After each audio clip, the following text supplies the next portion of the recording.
love it with some passion. Rubber band and the money that keeps stacking. Got a honey who come with elite fashion. She too fine, I tell her that thing magic. You ain't a hustle, you broke, well that seems tragic. Gotta catch in the fields like deep passes. I tell her plug if it's sticky, then please bag it. I need the best cause I grew up beneath madness. Need a Matt Burgundy Mercy. Jewelry so heavy it might hurt me. Smoking extra kill, that extra seal. Whoa, Buffalo money need extra bills till I'm Yo, what's up? It is another episode of The Chop Up. It's Tuesday, and I got my guy here, Jeramy. And we on The Chop Up tonight right here on the Buffalo Rumblings vidcast feed. For your mid-south, we up in here. This show is brought to you by the Jordan Poyer Foundation. Our very own Jeramy Poyer. He's in the fam. You want to, because we, Jordan is our guy. He's more your guy than anybody's guy. But let's talk about, because our show is sponsored by the Jordan Poyer Foundation. Do you want to give some light into kind of the work Jordan does off the field? I mean, it's all over the place. So he kind of starts it with the ECMC. He's done a lot of work with them. He works with the hospital back home. A lot of it is underprivileged youth and like kids that might need help or kids that are going through some things. He does a lot of things there, and he's got some merch coming out. All that goes towards those type of donations and whatnot. So I was reading Spence's comment, and I was in appreciation of my mic. I appreciate that. Oh yeah. You got the mic thing going on. So, but those of you who weren't listening to the show last week, we were talking about gear and all this stuff, and my boy was like, "Yo, I gotta step my game up." And so you went out. You sound good, man. You're looking good now. The only qualm I got with you right now is I still don't have any Jordan Poyer gear right now. Okay, I ain't got nothing. All right, and every time you come on the Chop Up, you're here now. This is your show. Look, you come rocking it. Well, I sent you a sweatshirt. I ain't got nothing. So that's crazy. I sent you a sweatshirt. That's crazy. Spence, oh, you did?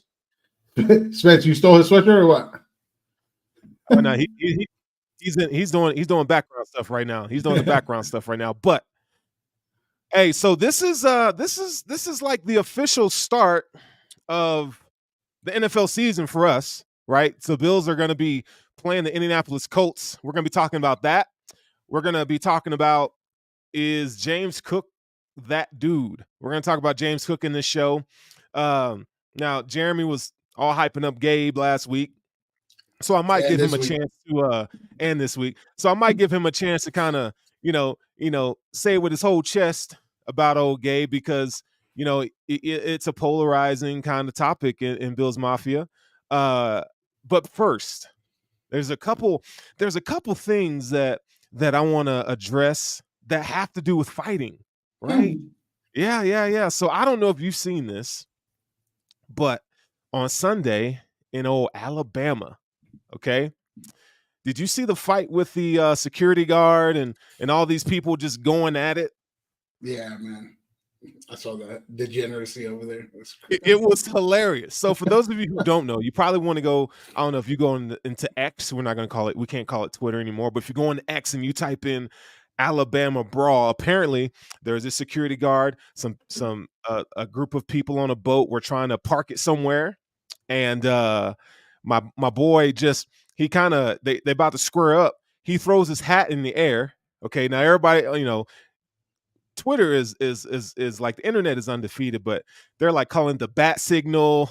But as soon as he throws this hat up, they start squaring up and throwing blows. And then all of a sudden, melee breaks out. Okay, and then you got people getting hit with chairs. I mean, it really felt like WrestleMania in the backwoods. It was hilarious. Did you say you saw it, right? Yeah, I saw it, and like, I just consider that like a bunch of drunk dudes throwing a tantrum at the security guard for telling them what they didn't want to hear, and Whether or not, I don't know, man. I don't really like dive into those situations because like it always gets political. And to No, me, it look, was just a brawl, bro. It was just right, like right. people picking We're on a gonna keep security it at that. guard, and We're gonna keep it at that. Notice I didn't add any extra absolutely scope to the story, right? It is what it is, but it is kind of funny though. Like I can't dismiss his comment here. He threw the hat up to call the Thundercats. Oh, that you did you watch the Thundercats when you were a kid? No. Oh, dude, No. that is I a was like, cartoon, bro. I was That is listen, you weren't even born. You're a young buck. I was laughing because you guys be having these OG I know, old dude. head references that I have no idea I what know. you're talking Hey, about. Spence be coming. Hey, I'll be talking. Yeah. He be coming here with some old head stuff, big time, bro. Like, bro, Big get that out of time. my face, bro. Yeah. Well, here's your little dose of some old head stuff. But Thundercats, bro, it's one of those cartoons that you got to check it out. If you like anime, I don't know if you're into anime, but Thundercats is legit, bro. I stayed solid with It's hard. Naruto. It's hard. Okay, Naruto's Yeah. dope too. Naruto's Yeah. dope, but there is no Naruto without Thundercats. Oh. Okay, I'm just telling you right now, Naruto wouldn't even be a thing if it wasn't for Thundercats. But so that already just set the week off to be great, and then all of a sudden, on I think it was Saturday night, Jake Paul beats Nate Diaz. Jake Paul keeps winning. Yeah, and as expected, in my opinion, like he's a solid boxer, and boxing is just a different atmosphere. And so, like, this is why we said, hey, start fighting some boxers, because like you're okay at boxing, and you come and you fight these MMA guys that have a little bit of striking in it. Yeah, we're gonna do that. Yeah. And you fight these MMA guys that have a little bit of striking, and you can't get kicked. You can't and I expect in a rematch, if they were to do it in MMA, that they would make a rule that he can't kick, and like that's a big part of MMA. And so right, it's just he's fighting a bunch of dudes that he's better at than boxing, and the one guy that he fought that has some boxing experience beat him on numbers. And so I like the route that Jake Paul's going. I just don't know what his ceiling is because he keeps fighting these guys that he's just clearly better than. Do you think the fights are rigged? No. So you think they're straight up legit? Like he's bona fide. Like he may not be like a professional, right? Calling the ticket, but he's a very good amateur. Is what you're siding with? Yeah, because I know, and I don't want to make this sound like I'm diving deep into you. I know what it's like to be a fighter.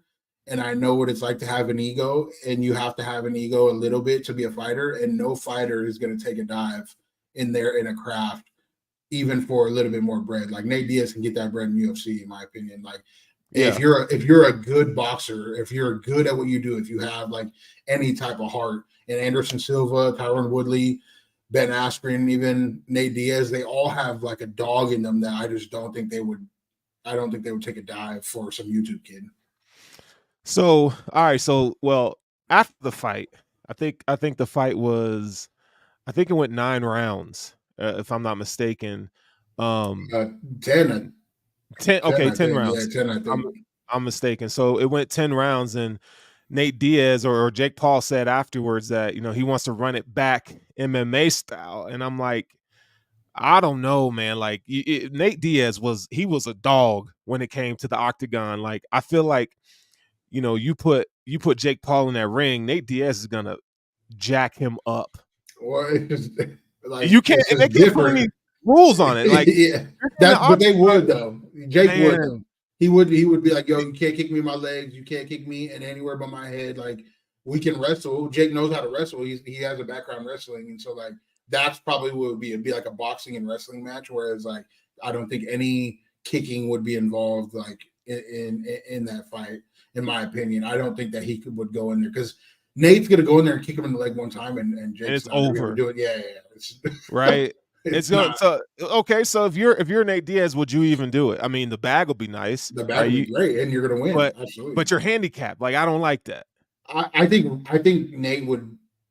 I think Nate would submit him if they did it in MMA without kicking. Yeah. I think he'd still win, and he'd get a bag. A bigger bag than what he was getting in UFC. Man, that it's going to be interesting. I hope it's going to be one of those where, like, if Jake Paul is getting into the octagon for the first time against a bona fide superstar, like that's It'll must be see interesting. TV. Now, okay, so did you hear Zuckerberg and Oh, Elon are yeah. talking about squaring up? People will watch it. I mean, Yeah, oh, people are gonna watch it. yeah, I feel like people. this is one of those like fights that is long overdue. Like you got two of the most influential dudes in the world, right, in their respective rights. And look, Zuckerberg. I heard Zuckerberg can. Hey, he with it, bro. He MMA jujitsu or something. Dude can scrap. That's what I heard. Can scrap and like I'm just saying. can hit pads and Don't then let the hit a Facebook fool you. bag. Like Don't let the meta fool you. Boy, yo, I promise they get in there and it looks horrendous, and the people that are gonna like it, they need to put it out on like an influencer, not like any type of solidified base, like no UFC, no PFL. It needs to be on like one of these misfits on the zone type cards where it'll just be hilarious. People will watch it because of that. yeah. So are you gonna watch it if it comes out? Of course, because it'll be Okay, that's what I'm hilarious. saying. That's what I'm Yeah, saying. All right. of course. All right, all right. So that's our fighting portion of the show tonight. That's just the things I just want to talk to you, get your opinion on, get it out of the way. But for those of you who are joining the show, you are listening to the Chop Up with my guy Jeremy Poyer, and we are on the Buffalo Rumblings Vidcast feed. But let's shift our focus to some Buffalo Bills talk, some NFL talk, because that's why a lot of you guys are here tonight. Okay, so Josh Allen's number 8 on the NFL Top 100 list. So first off, tell me what your thoughts are, because I have a couple things that I'm about it that I'm a little irritated with. Maybe you can help calm me down a little bit, or you can just tell me, Sterling, you're just an idiot, or it's valid. So what are when you saw Josh Allen number 8 on that list, what was your initial reaction? I mean, good for him. I think that it's interchangeable year by year, and I don't think it. There's a lot of people that it might be a slight to. Like, there's people ahead of him that shouldn't be ahead of him. There's that all throughout the 100, like based on personal preference. There's a bunch of people in the top 100 that maybe shouldn't be ahead of another dude or whatever. I think that the top 10 is a good place to be. Okay. And then if you win, you'll get in that top 2, top 3 with Patrick Mahomes type of category. So, I mean, I don't have any hate towards it, and it's all grain of salt. You know what I mean? Look at you with the PC answer on that. Look, you're a company man, bro. It didn't upset me. It didn't upset You're a me. company man on that. You're a company man on that. Okay, so all right, so maybe here's how I feel about it. So, like, first of all, like, Joe Burrow came in at number 6. Okay, he came in at number 6, and I'm like, okay, like, I still think Josh is better. But then what really, like, I was like, all right, dude, like, now I got a problem. Jalen Hurts comes in at number 3. And I'm like, yo, how can you say it with your whole chest that Jalen Hurts is better than Josh Allen? You know? I don't take these That's top tough. 100s as that. Like, I think he had a better season last year, and as a quarterback, as far as your team goes, when you get into these top 10, top 20s, like, that's where you're going to be ranked. So, like, Josh lost to Joe. Joe's ahead of him. Joe didn't make the Super Bowl. Jalen did. Jalen's going to be ahead of him. Do I think, or does anybody really think that Jalen's better than Joe and Josh? No. But he had a better season. He had a better. There can't be anybody saying out there. Anybody saying that's not an Eagles fan cannot be out there talking about Jalen's better than Joe. And I don't care. That's what I'm saying. Like, people coming out and they be saying, like, yo, Jalen Hurts is better than the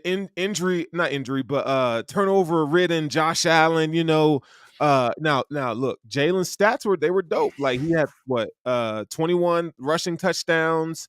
I think he had 13 rushing touchdowns, only 6 interceptions, about 700 some odd rushing yards. So, and he had a 66% completion percentage, which is pretty good. It's But great. and he put himself in the conversation as a true dual threat quarterback, another dual threat quarterback in the league who can actually run it and throw it. And he had a bonker Super Bowl, right?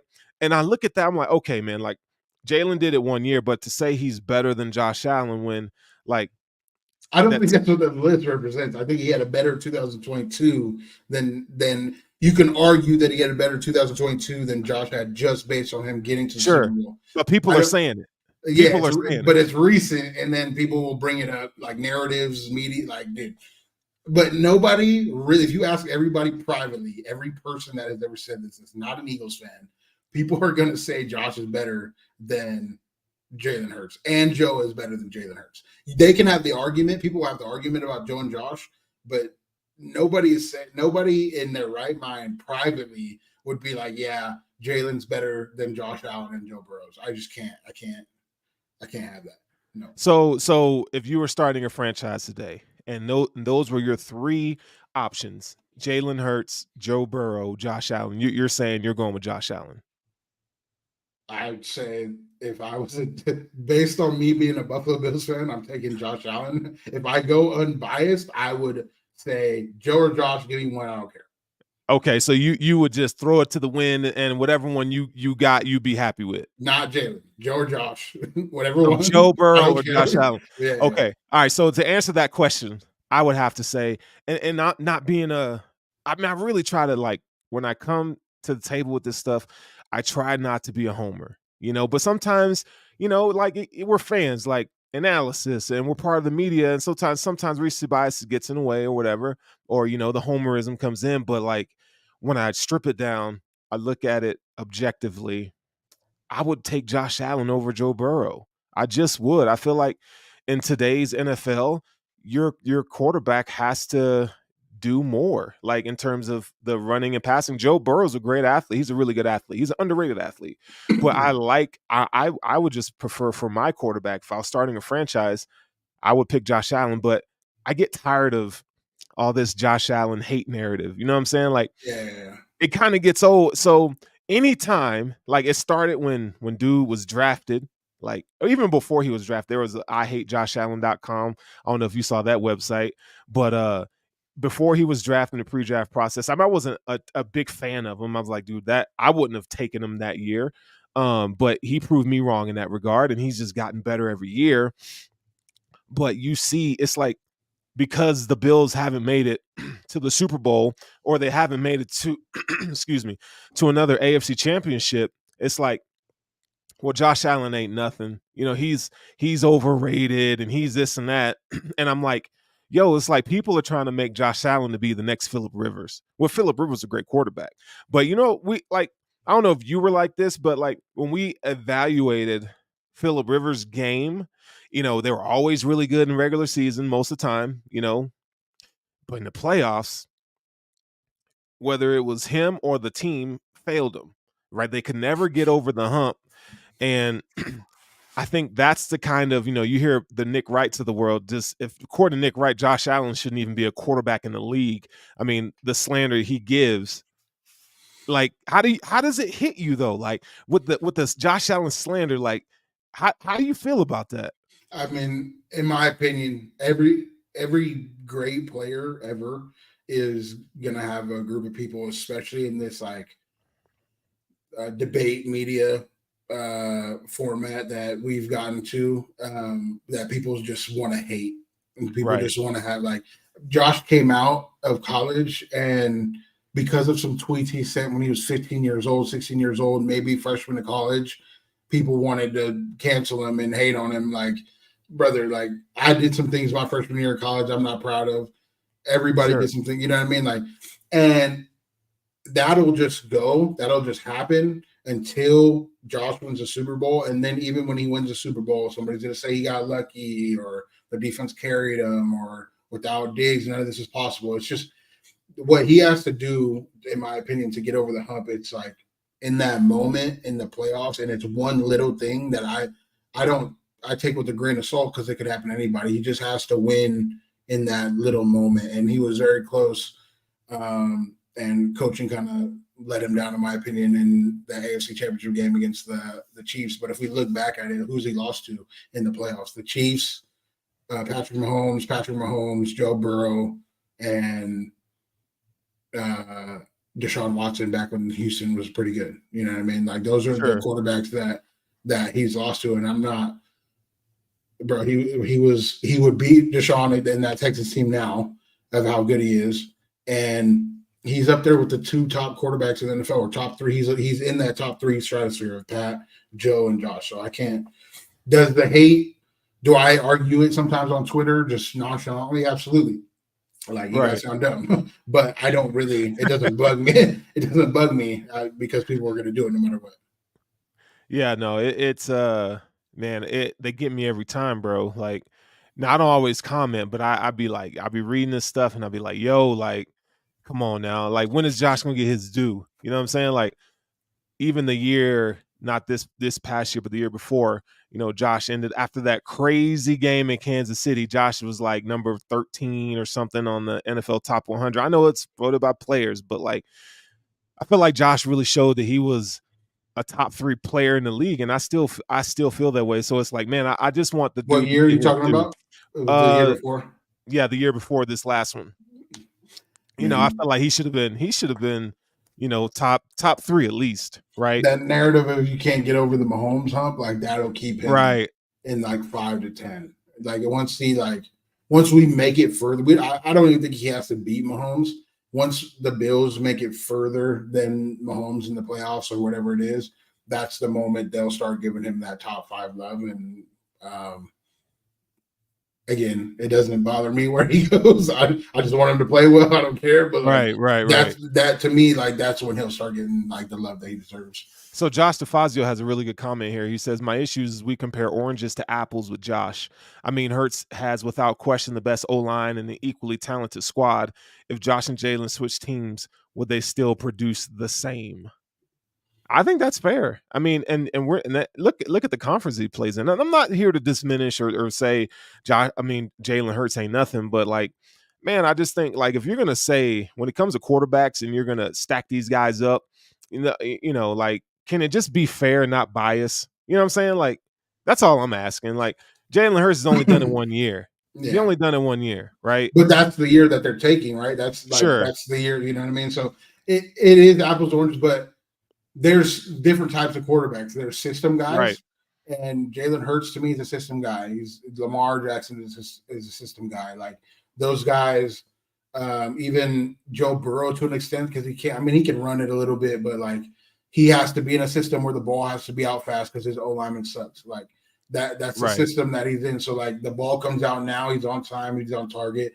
But Jalen Hurts and Lamar Jackson kind of came in and they fit the pieces around him, whereas Josh and Patrick Mahomes are the system for their teams. Like that's so there's different quarterbacks. Do I rate Josh ahead of Jalen because one's a system quarterback and one's not? I that's not why I do. I do rate Josh ahead of Jalen, but that's not why. I just think he's a more talented quarterback in general. But Tom Brady was a system, in my opinion, a system quarterback to where like when he comes in, that's the type of thing. It's going to be quick, on time, on target type of throws. Like that's the type of, and you're going to run the ball well. Like that's just how I feel about the quarterbacks. Yeah, no, yeah, I get you. I feel you on that. Like you're right. So we're gonna put the quarterback aside, but you know, were you okay with Justin Jefferson being number 2 on the list, and Patrick Mahomes being number? I was pretty cool with that. Yeah, absolutely. Justin Jefferson. I thought it was valid. It's very valid. Justin Jefferson played to the point where I was like, damn, like we might have lost that trip. Yeah. Well, I don't know, man, because Bill needed Diggs. Like it's a win-win, but like if you look at like Justin Jefferson's like, bro, like I don't know, man. I mean, yeah, but think about it though. Like Justin Jefferson is about to get paid.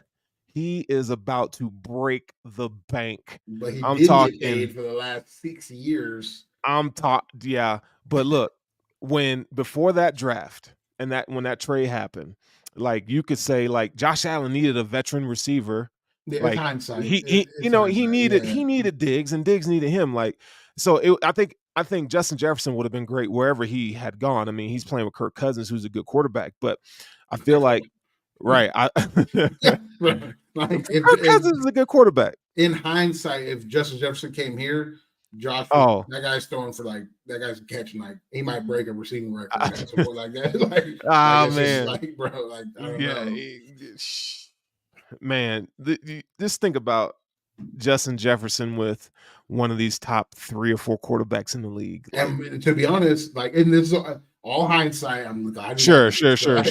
But if we had Justin Jefferson, we could have went out and got a 1 previous to now, like or a 2 that was very good, and we would have had for the last 4 years 2 really good receivers playing. Whereas like we've had to pay Diggs, which is fine, he's a great receiver, but we haven't been able to like stack enough money to go out and pay. Now Gabe's going to be that dominant this year to where it's not going to matter, but it would have been dope to have Justin Jefferson and another like one guy that we could have gotten in the last 3 years, Devontae Adams at some point. You know what I mean? Like it could have been. Sure. Yeah, no, I mean, what's better than one number 1 receiver? Having 2 number 1 receivers, right? Yeah, that's a world that we'll never know. In terms of like in hindsight, we talk, but yeah, man, you got to tip your hat to Justin Jefferson, what he's been able to do in the league, and just kind of the scouting reports and even things that I thought about him in that pre-draft process. Man, I did not see this kind of explosion at all. So it's impossible to see that coming, bro. Yeah, he's valid. He's valid. Yeah. Number 2 in the league. He's the best skill position player in the league. And who's number 3? Jalen. Oh, number 4 after that. I think it was Tyreek Hill, and then Travis Kelce, and then Joe Burrow.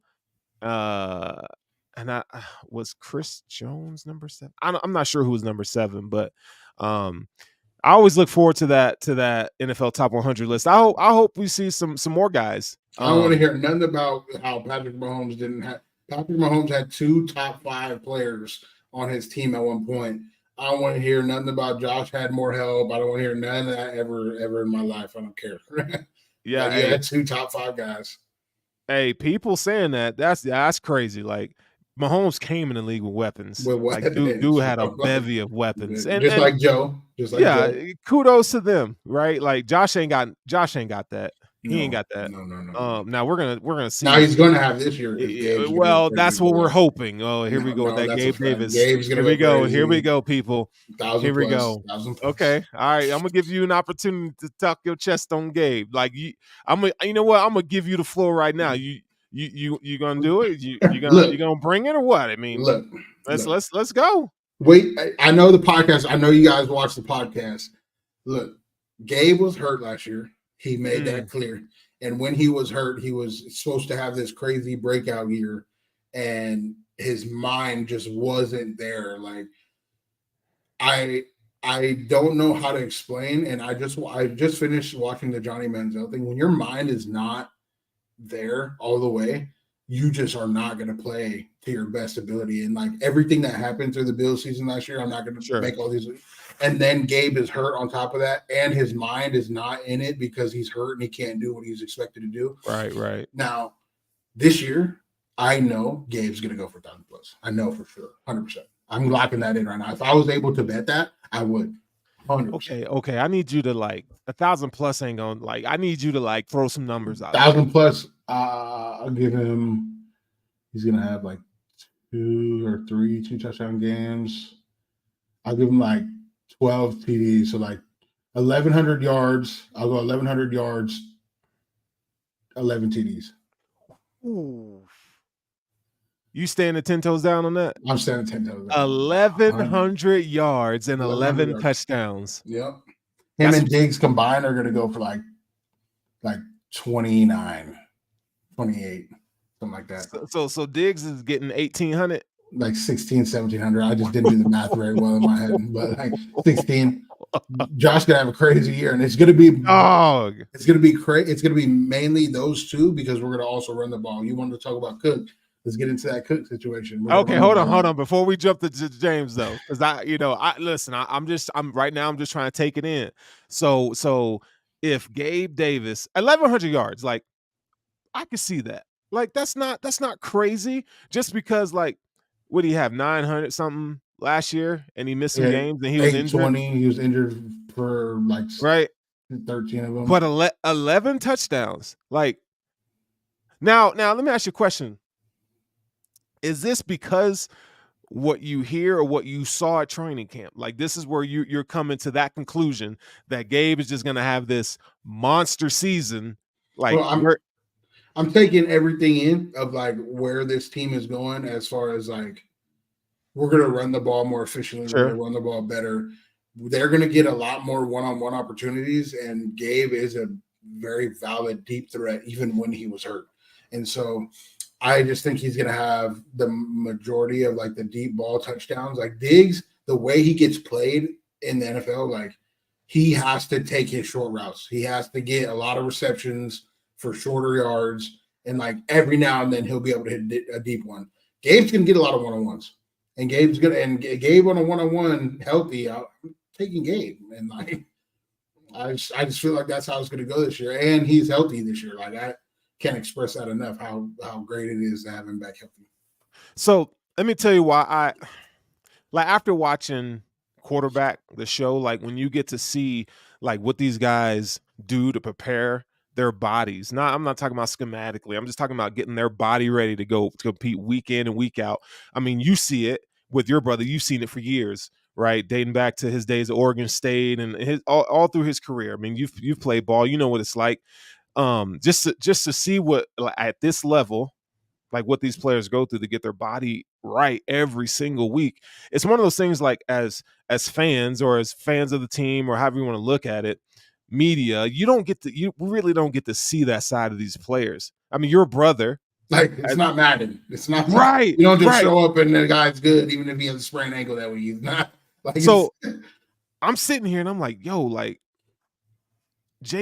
Poirier, like really like didn't even get on a plane. He when you hear that story now, you're like, damn, like I get it. These guys really put themselves, like they do everything they can to get their bodies ready to play on Sunday. And even though they don't feel like it in terms of like, stuff ain't working, stuff's injured, and you got these ailments, these bumps and bruises, and we're expecting you to get this fantasy points, and you're gonna, and we just don't really take into consideration injury. So I say all that to say about Gabe Davis is like, I can say that like I even said it publicly. I was like, okay, but like his ankle was hurt, but what about his hands? Like, bro should have been catching some of these balls. His hands ain't broke. Like I get like maybe your release package may be limited, or the way you run these routes and some of the timing may be off because you're injured. I still feel like his hands. I felt like he should have caught some. He had some concentration drops. Like he had a lot of drops. So were you? Go ahead. But lastly, so I'm with you on this. Like, all right, so I'm gonna have some mercy and grace in terms of like, all right, he was injured last year. Let's see. He gets a pass from last year. Let's see how he does this year, playing 17 games, etc. I can't express how much like the mental part of, especially when you're catching the football, the mental part of the game is like at an all-time high important, especially now, because you're looked at like back in the day, you drop some balls.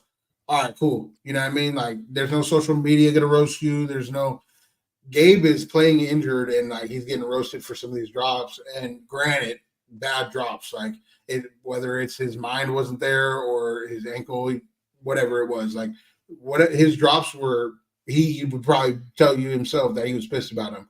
But If you watch his podcast, he was talking specifically about what the ankle injury did to his mental, not the ankle injury itself, but he was supposed to have this breakout year and he felt like he couldn't do it at all while he was walking on that ankle. And what that'll do to your mind, like Jordan even talked about last year was his hardest year playing football, and it's not so much the injuries themselves. You can, but like I need to get back for my teammates, but I'm also the contract and like and this and that, and like injuries, like so much shit goes on in their lives where they're expected to show up to the stadium and lock in. And sometimes when you're going through shit, you can't do that.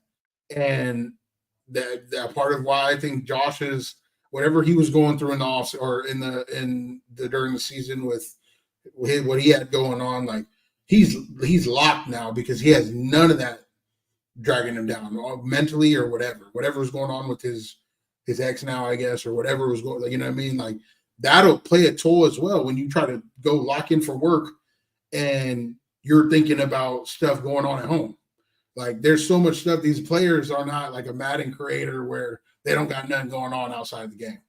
And I think this is fine. And then not to mention Pagulas, the shootings, the snow getting locked in and not being able to go anywhere and having to get snowmobiled or walk out of your house. Like this is a continuous thing. Last year was just hard for everybody. And I feel like when we got down to Cincinnati, whether you want to agree with it or not or call it an excuse, they just ran out of juice.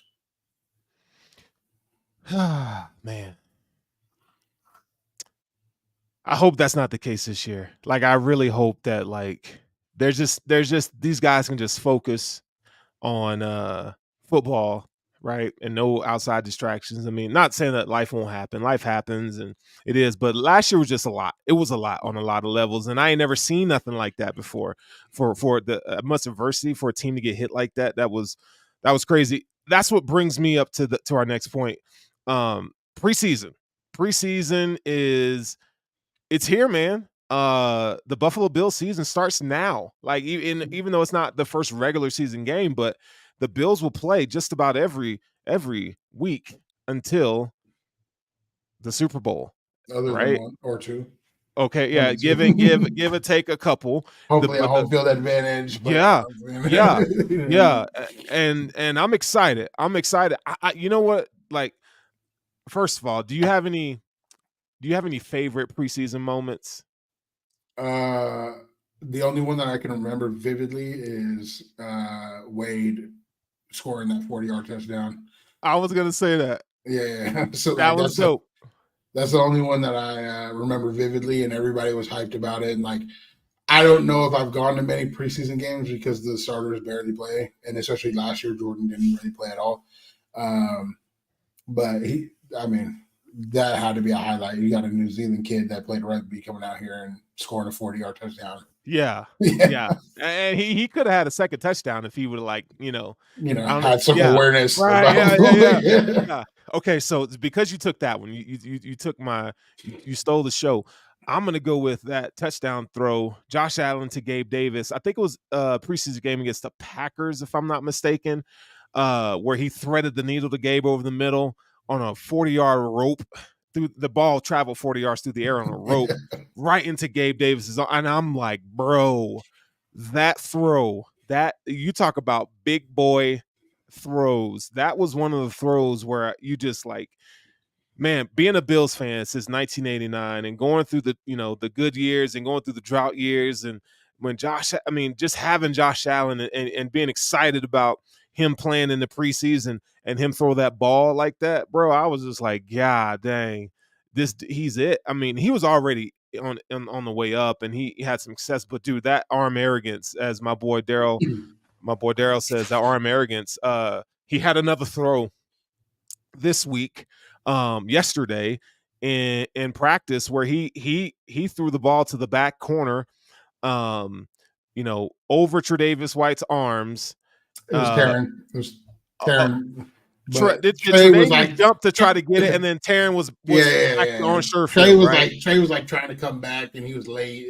But it was really Taryn that was. Man, you look. It's like, dude, like how many quarterbacks can make that throw?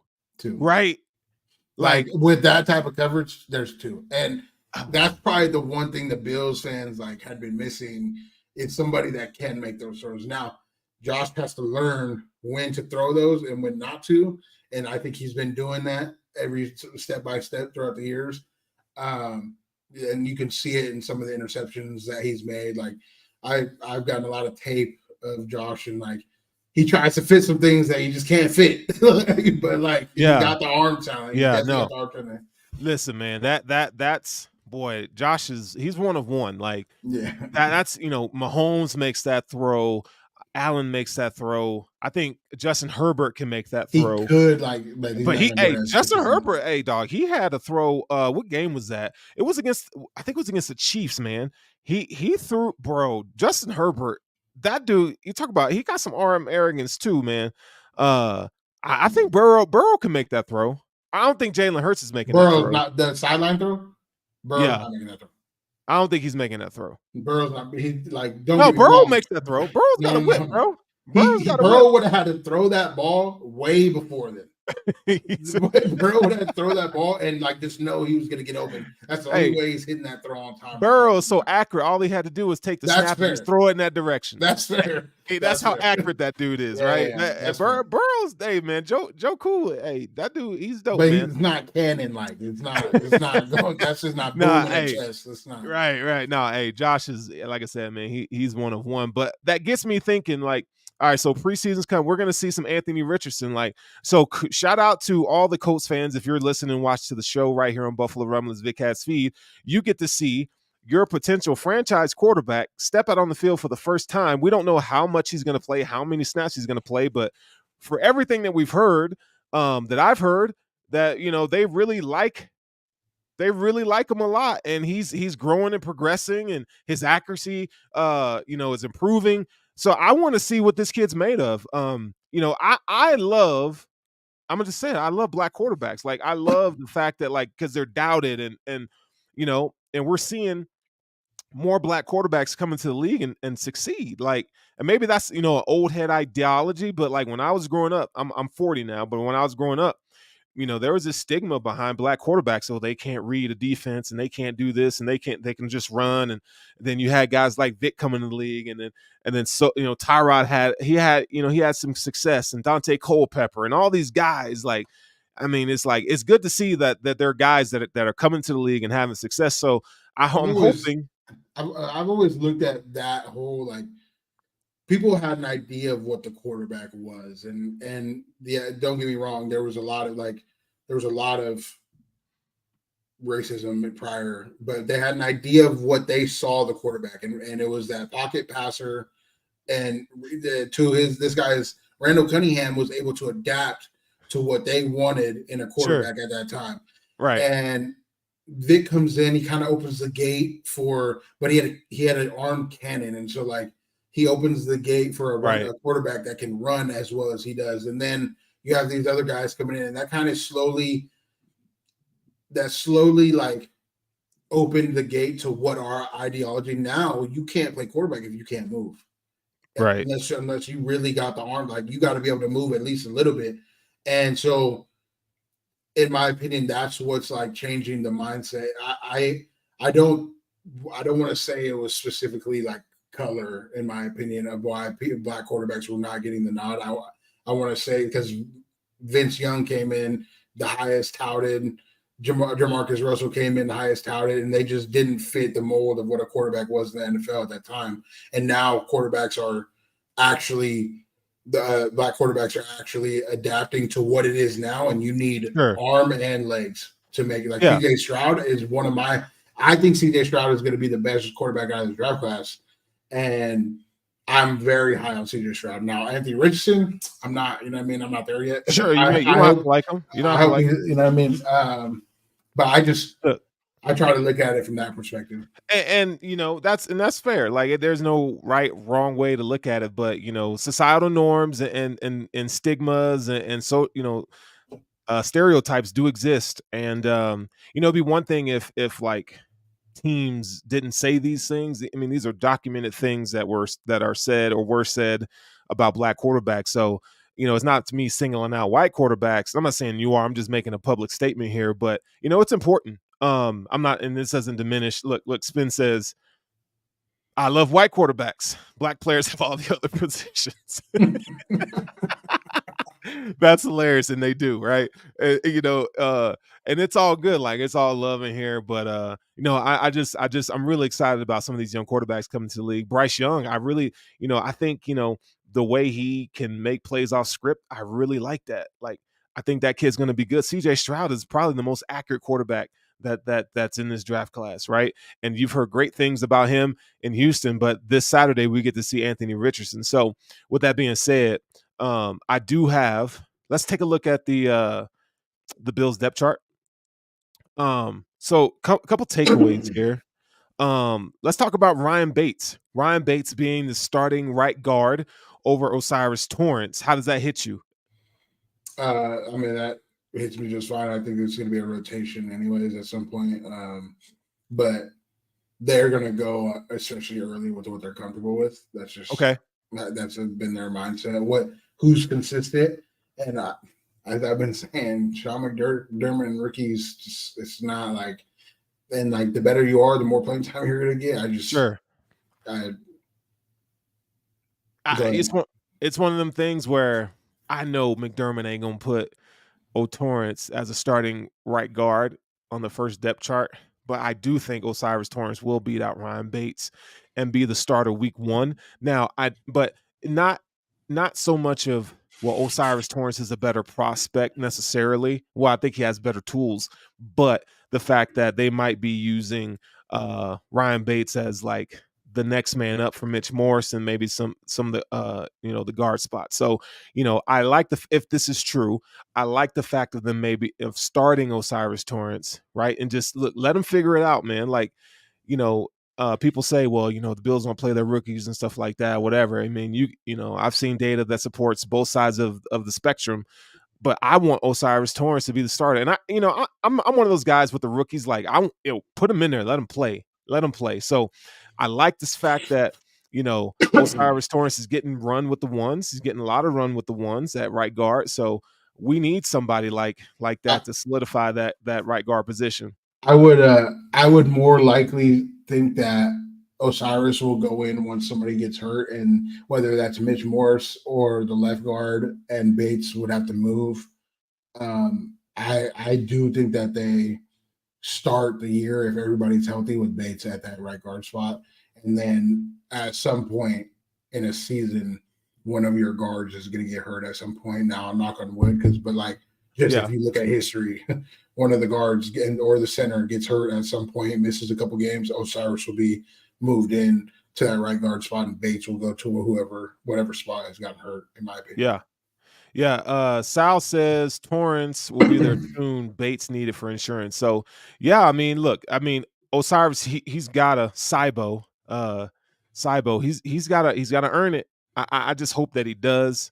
So we'll see. But the Bills need definitely they got to get better play up front on the offensive line this season.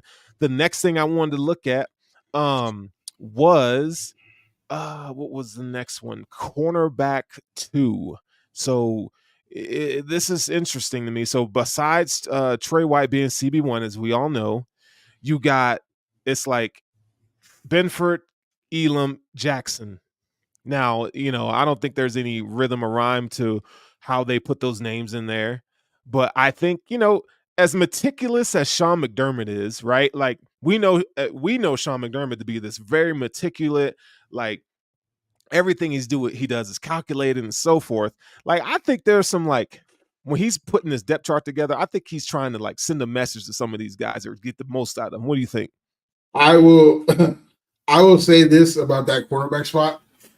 Look, Kyrie Elam would have that spot if they had the mental part of what they're looking for. They're looking for him to unlock something in his mental. And in my opinion, it's to be me. Like, Kyrie's a nice guy.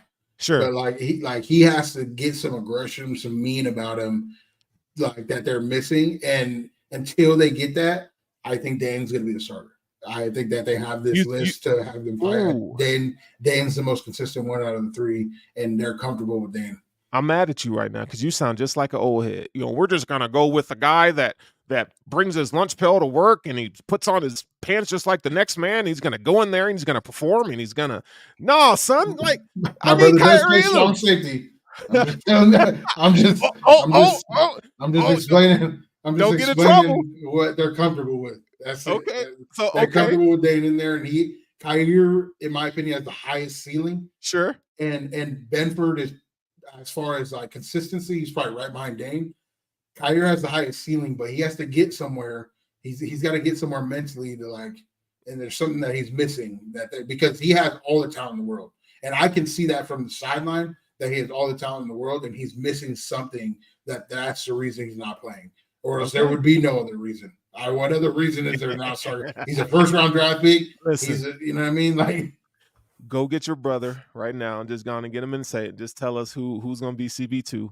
My boy Rob. Hey, my boy Rob. So my guy right here. He works for Altitude Sports. It's a local joint here, by Stan Kroenke.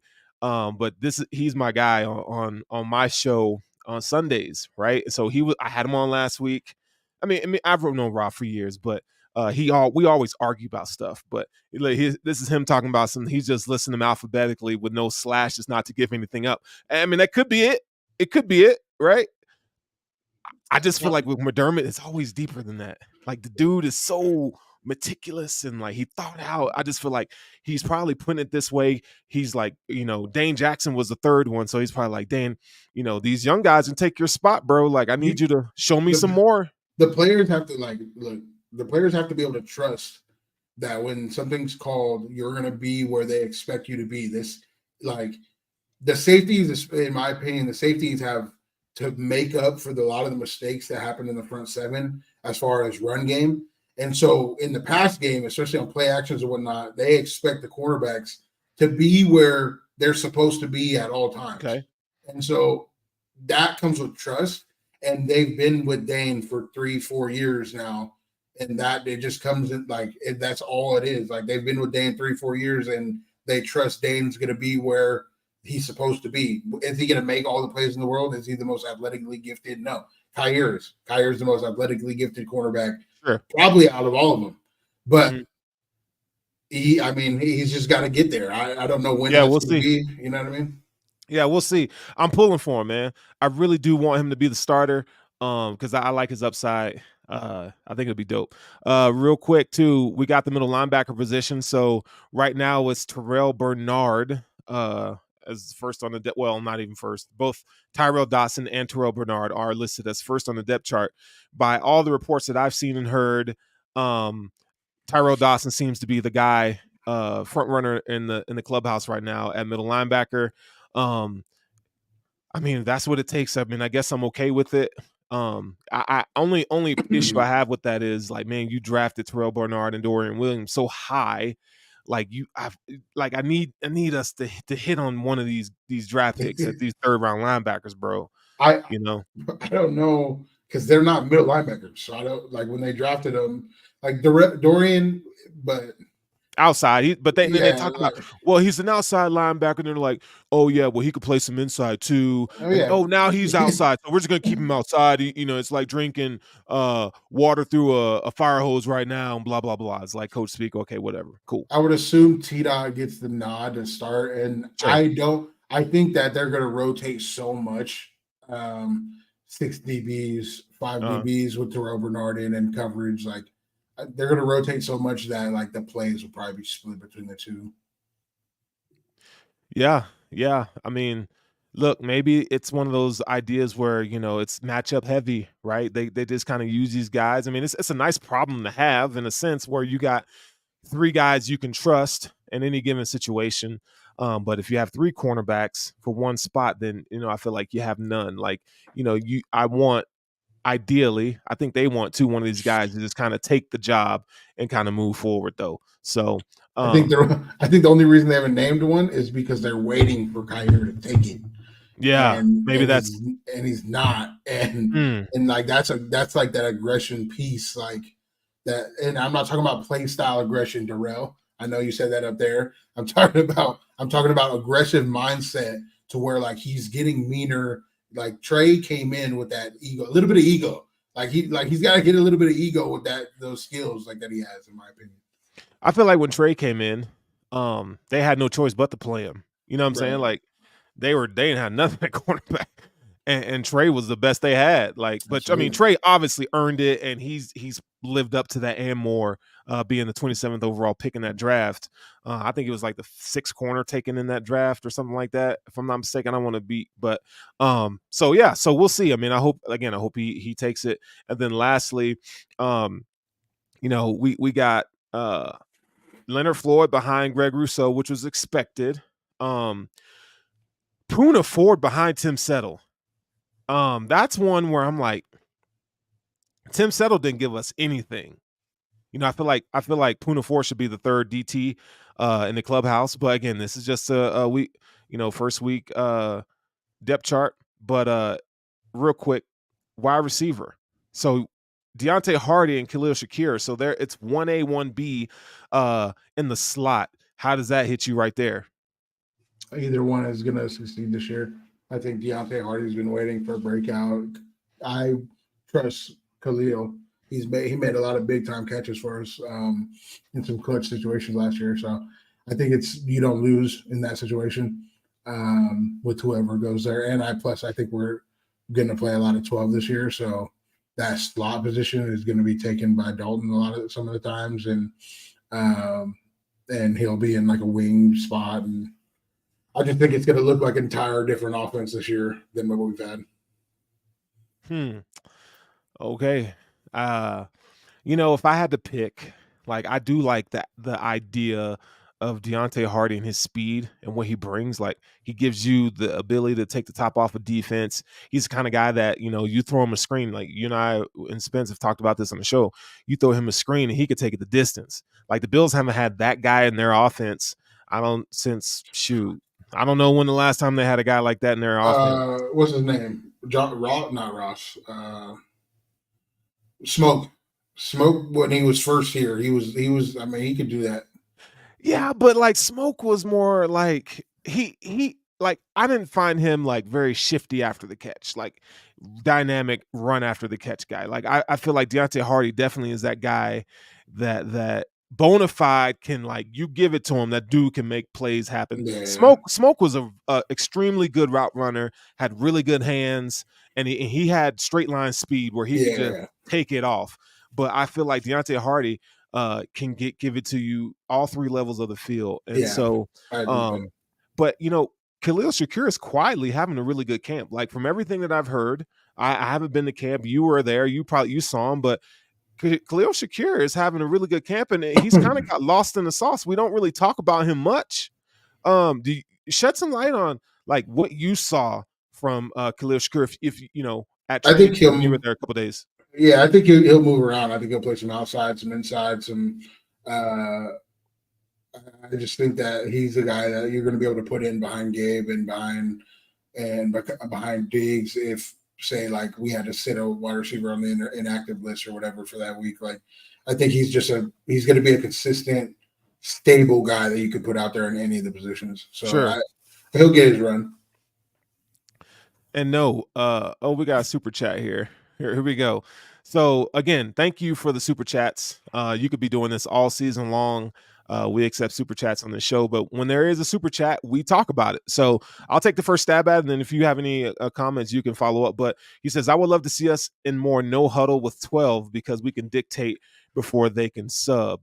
I like that idea. The no huddle offense, I think, you can't beat it to death. I think, if you want to sprinkle something in there like that, I think 12 personnel, even without the no huddle, for what the Bills are going to be putting out there, I think it's going to be hard for teams to defend unless you have like one of these hybrid linebackers or a team that has a third safety like Taylor Rapp where they can kind of match up a little different. So like a team like the Chargers, because they have Derwin James, they can kind of match the Bills on some of this stuff.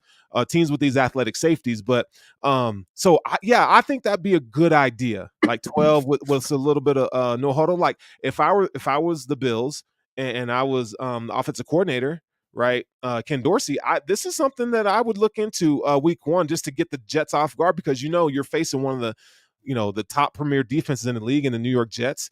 They got CJ Mosley, and he's a dog. Like, that dude is good, and they got some pass rush. So you want to kind of keep teams off guard. So what do you have to say to that? I completely agree with John.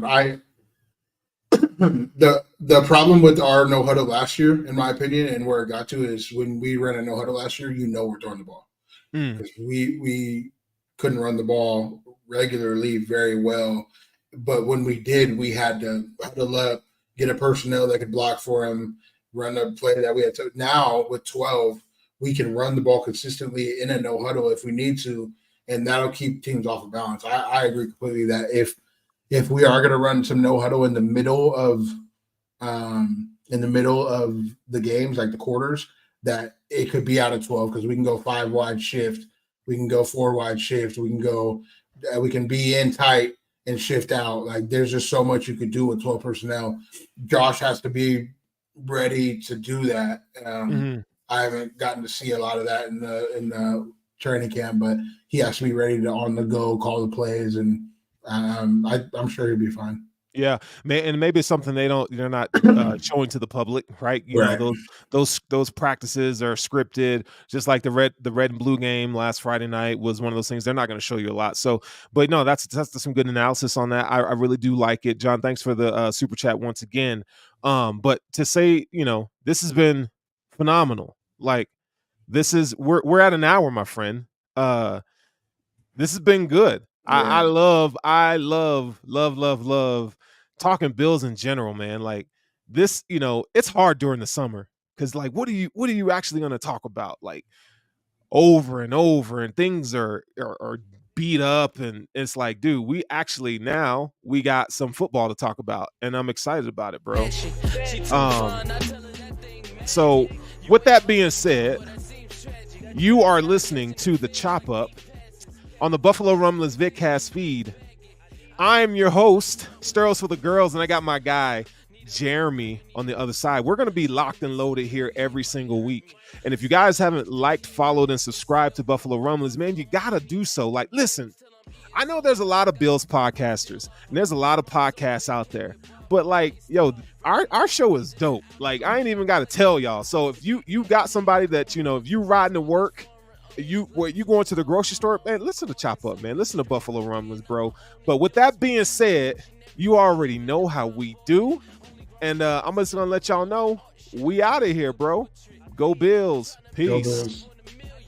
And make enough is too much for my children. Living like a king cause I need the finer things. I need it up front. Can't tell me shit cause I do what I want. Self-made every day. You know we gon' stunt. You know that we eatin'. It's looking